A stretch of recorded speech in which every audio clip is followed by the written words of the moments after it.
Victorian England in the late 1880s. This dingy area in Whitechappel, a section in London's East End, was the hunting ground of Jack the Ripper. Newspaper reports detailed how the savage killer roamed alleyways, stalking prostitutes, and brutally killed 6 of them. For more than 100 years, Jack the Ripper has been the subject of macabre interest in books, movies, and folklore. Little was known about the killer, except police believed he had a medical background because of the way he skillfully removed victims' organs. What we also know from our research is that he is a classic psychopath.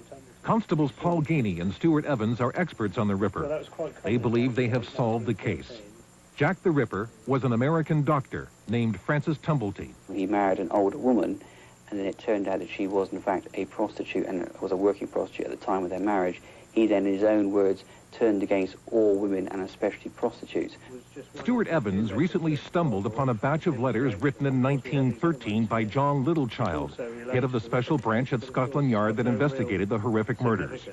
Littlechild named Dr. Frances Tumblety as the prime suspect. He named a Ripper suspect that I'd never heard of before, despite the fact that I'd read every book there was to read on Jack the Ripper. Scotland Yard actually arrested Tumblety in November 1888, within days of the murder of Mary Kelly. Littlechild knew he was their man. They charged Tumblety with a sex offense to buy more time to collect evidence. But the wealthy Tumblety was able to post bail, then skipped town and fled to the United States. The grotesque murders then stopped.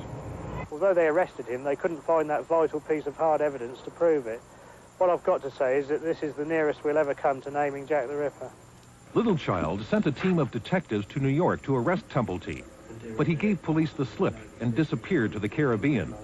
Officials at Scotland Yard were convinced that Tumblety went to Jamaica and Nicaragua because police in both countries reported several prostitute killings fitting the exact methods used by Jack the Ripper.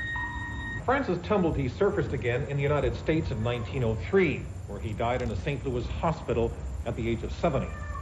Evans and Gainey say that the Littlechild letters prove beyond reasonable doubt that the glove fits. Frances Tumblety was Jack the Ripper. But more than 100 years later, Scotland Yard still has not closed the case.